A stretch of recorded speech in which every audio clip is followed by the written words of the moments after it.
The action from the North London derby, where 3 first-half goals from Arsenal left Nuno Espirito Santos' Tottenham absolutely stunned. The conviction and the connection with our people in such a special day. They came here to do what we spoke before the game. They put it in an incredible way, and I don't know. This is all about football. It's the energy that you feel when you are here and the crowd is with you. The performance was not good. The performance was not good. The game plan was not good. The decisions were not good. So it was not a good day for us. Definitely not a good day. Well, it's amazing how football changes. 17 days ago, Tottenham were top and Arsenal were bottom. 17 days ago, you didn't come into work. I think I was on holiday. He was very early today. Very early this morning. Funny that, isn't it? Yeah, he's very early, wasn't he? In first. I think I had prepaid holiday. Morning, everyone. And that's, I mean, there we go. After 3 games, Tottenham hadn't conceded a goal either, had they? And Arsenal hadn't scored one. That's incredible, really, isn't it? Yeah. Just shows you what 3 wins on the spin does for you. And the momentum completely changed. That's why football's such a brilliant game, because there's always the next game. And can we turn it around? And can we get better?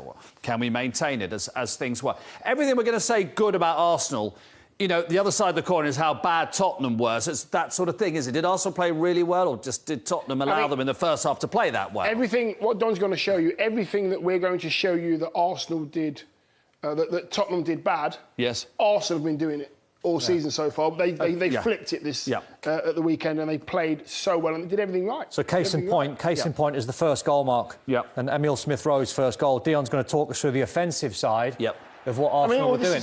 This is Ben White. Yep. You know, Kane's trying to pin him. Ben White wants this ball more. He doesn't foul him.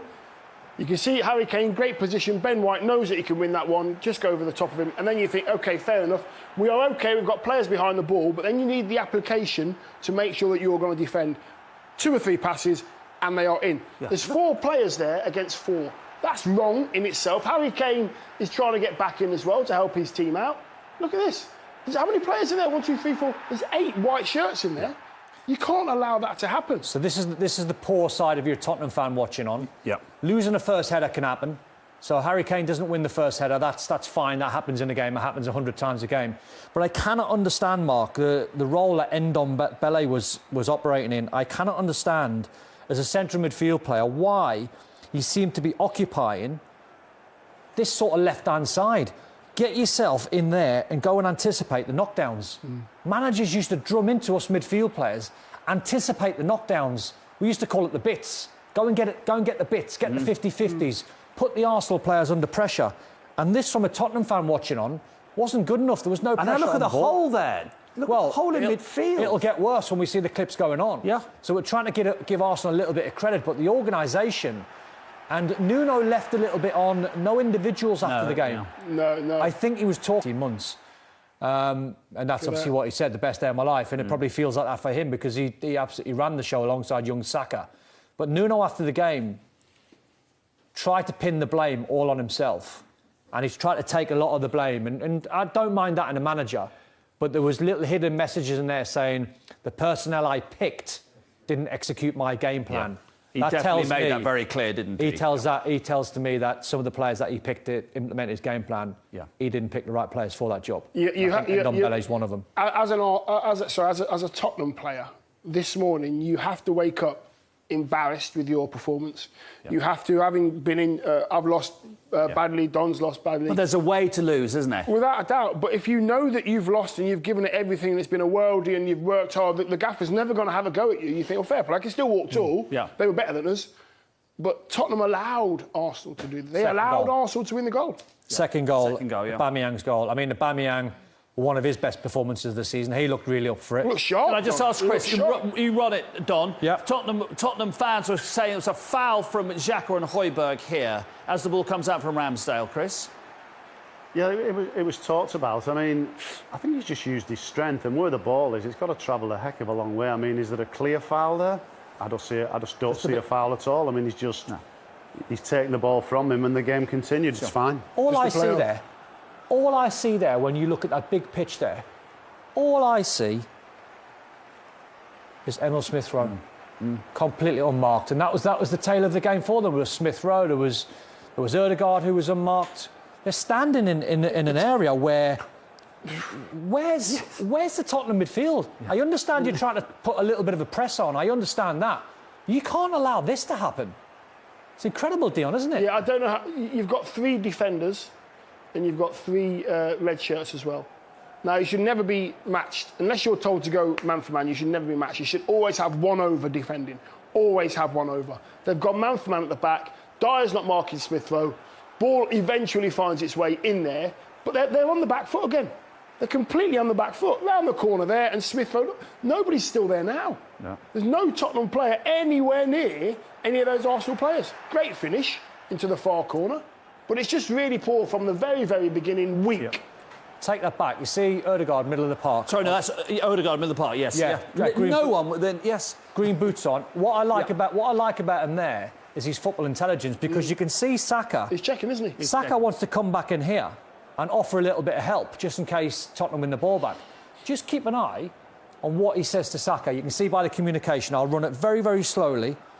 Watch his communication. Get up the pitch. Leave me. I'll do this. Stay away. You don't need to help me. Stay away. Go and take the full-back. Take him away. Take him back. So take Reguilon away. Saka stays here. Yeah. Take Reguilon back into here. Yes. More space for Ødegaard to play. And that's what he's thinking. That's what he said to Saka. You take Reguilon back in that area there. You take these guys back in here, and then all of a sudden, you know, the freedom is right in the middle of the park. It's incredible. How come Ndombele cannot see that? How come Dyer's not telling? Just going to say, where's the communication? You know, just tell your midfield player, come and sit on his toes for me. Yeah. That's what you've got to do. Everything you quite right said at the beginning of this is what Tottenham did bad is what Arsenal did bad against Chelsea when we stood up here at the big screen and showed the same thing. Correct, exactly. Showed the same thing. And this is when you know you're playing well. Yeah. Lovely little arrogant flick. Yeah. And then Emil SmithRowe's away. Look at the overload. You know, 4v4. Great finish. And he was brilliant. Oh, yeah. Who was in the stand? He's mimicking his slide. Big Thierry Henry. Groundsman won't be happy. Look at those divots. And then the third goal of the game, Saka's goal, who was just... I thought he was absolutely immense.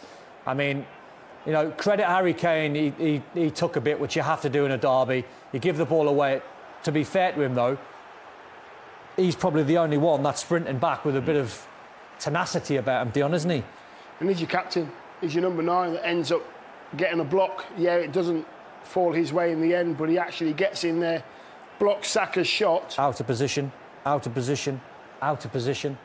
So many of them. And none of them are sprinting. None of them are sprinting. It just looked like... well, as you say, either they weren't carrying out the instructions of Nuno, or they didn't quite know what their game plan was in the first half. I mean, what do you think? But even when you look at this scenario here, many times in the Premier League, do you ever see a winger really get a defender 1v1 in a real dangerous area? Now, there's normally a player that might be on the cover. Yeah, you know, Davinson Sanchez might be able to come across. You might be able to try and help and put a squeeze on. Players might get back into these sort of areas and double up and get numbers. You very rarely see that sort of scenario happening. And all right, when you look at it, Harry Kane give the ball away and slipped at the top end of the pitch, but he's trying, like you wouldn't believe, to try and do something positive. That's just unlucky from Kane. That's all that is. Look at these. Yeah.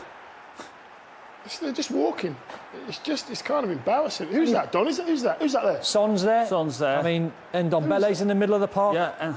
The Ndombele thing is really interesting because at the beginning of the season, he just wasn't in the Tottenham plans, and now suddenly he's in the North London derby. He's a very talented player, but it just seems to slightly sum up the approach at Tottenham in the last few weeks after the good start of the season. Well, they played well against City, but they're a bit lucky to win against Wolves. But they've had 3 London derbies in a row where they've been comfortably beaten. They don't quite seem to understand what the plan is. But even when you look at it, right, and I played under Howard Kendall, and Howard Kendall used to do a drill where as soon as you give the ball away, or as soon as it's a free kick, he used to practice and get our players to go hand on, so you touch the ball, everyone's alive. Hand on is a signal for everyone to be alive. You watch Ndombele in there. You watch Dele? Is that Dele at the top of the Lucas screen? Moura. Looks like Dele Alli. Dele at the top of the screen. You keep an eye on those 3 guys in that sort of little area here. These 3 players in this little area. You keep an eye on the lack of intensity To get back. in, and I'll put it really slow because one or two might just go out of shot. So Lucas Moura middle, walking. Dele Alli walking. Son's just gone out of shot, walking. Ndombele's on a jog. Harry Kane recognises I've given the ball away. I'm in trouble. Danger. I'll try and get back in. Top of the pitch. They were good. Very good. He was excellent too, young lad. Well, also you talk about the two academy boys scored, which of course every club, every fan of every club loves their academy boys to come through and play well. Of course they do. So it's 3-0 at half-time. So it was a question of the second half of Arsenal managing the game. Could Tottenham get back into it? Tottenham fans will point to maybe a couple of unlucky moments. Harry Kane, should he have had a penalty? It looks to us as if Ben White did foul him in the box in the second half. I think where the referee is on the pitch, Craig Pawson, that's his decision to make. I think it's one of those where, yeah, there's contact and he goes down fairly easily. I think if he'd have given a penalty, it wouldn't have been overturned. And I don't think it's one for the VAR to get involved with, really. He goes down very easily there. The referee's in a great position. It's very difficult for the VAR to intervene. So on this occasion, there's also the question, was it inside or was it outside? But the referee makes that decision. Do you know, as a player, Chris, to help the referees and the VAR team, me and Dion have both played up front. Look at the direction of the ball. It's very unlikely that Ben White is going to shank it to his left-hand side. I agree. I think it was so a penalty. Harry Kane, ball into him. Yeah. He's taking it outside of his left foot. So the direction of the ball suggests that Harry Kane's took a nice touch. Ben White's not going to shank it there. No. So 9 times out of 10, you'd lean towards that being a penalty. And I think if he'd have given a penalty, it certainly would have been overturned. Free kick, that edge of the box or penalties, definitely caught him, definitely. They had a few chances in the second half. Son got one back. I mean, they were all... Look over his shoulder. He's watching it. He's in midair. It's absolutely incredible. He's changed his goalkeeper. They know what they've got to do, Arsenal. I would imagine Arsenal's target now has to be top 6, doesn't it? Yeah. Oh, yeah, 100%. It has to be top 6. But now the problem for Arsenal is match those expectations. That is it. Right.